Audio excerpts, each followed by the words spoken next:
Let's go to page number 1 in your books. Hopefully you're already there. This is merely an introduction page, some general requirements. We're not going to hit on all of these. They're there as merely a resource, but there is one that I want to make certain that we're all clear on as we get into the actual form that is the loan estimate. I want you to go to page 2, and I want you to go to letter C. The heading is Itemization of Charges. And there's really 2 different topics within this itemization of charges that we want to discuss today. One is a bank that is absorbing costs. The other is a bank that's going to offset costs. And within a single bank or a financial institution, you could be doing both. For this product, we absorb. For this product, we offset.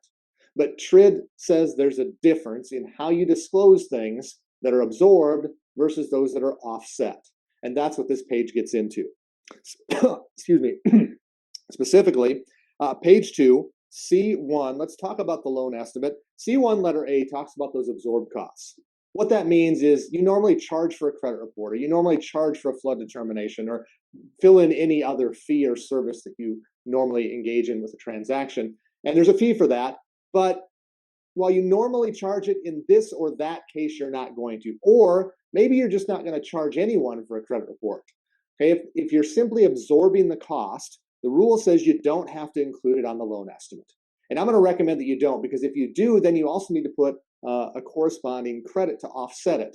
And those credits can't get reduced, okay, for very many reasons. So if you give a credit for a $30 flood determination and it comes in at $25, you still have to give $30. And so the borrower just made $5 on you. So that's with respect to absorbed costs. There's a difference of requirements when we get to letter B. If we're not absorbing the cost, but we offer a product such as a no-cost or a partial no-cost product, and a lot of times it's like this: we're going to give you a lower interest rate, and for the lower interest rate, okay, or I'm sorry, we're going to give you a higher interest rate. Is usually how this works. You're going to pay a higher interest rate, but then we're going to give you a dollar amount, a credit that's going to offset the fees and services that we're going to charge in connection with this transaction. So I'm going to pay you a slightly higher rate.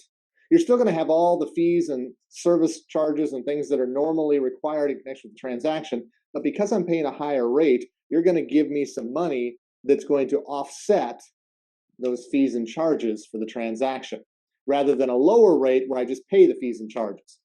In that case, when you have that type of product, no cost or partial no cost, you have to be fully transparent with the customer.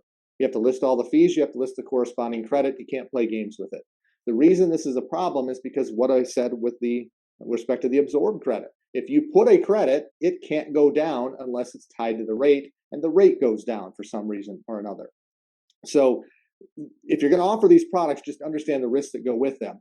You have to be fully transparent with the fees and the credit, and understand that good faith plays a big part here. And we're going to get into what that means here in a few pages, but it means you do your homework and you identify things so that you don't have to give the borrower more than what they should otherwise have. You've done your homework on the fees and charges.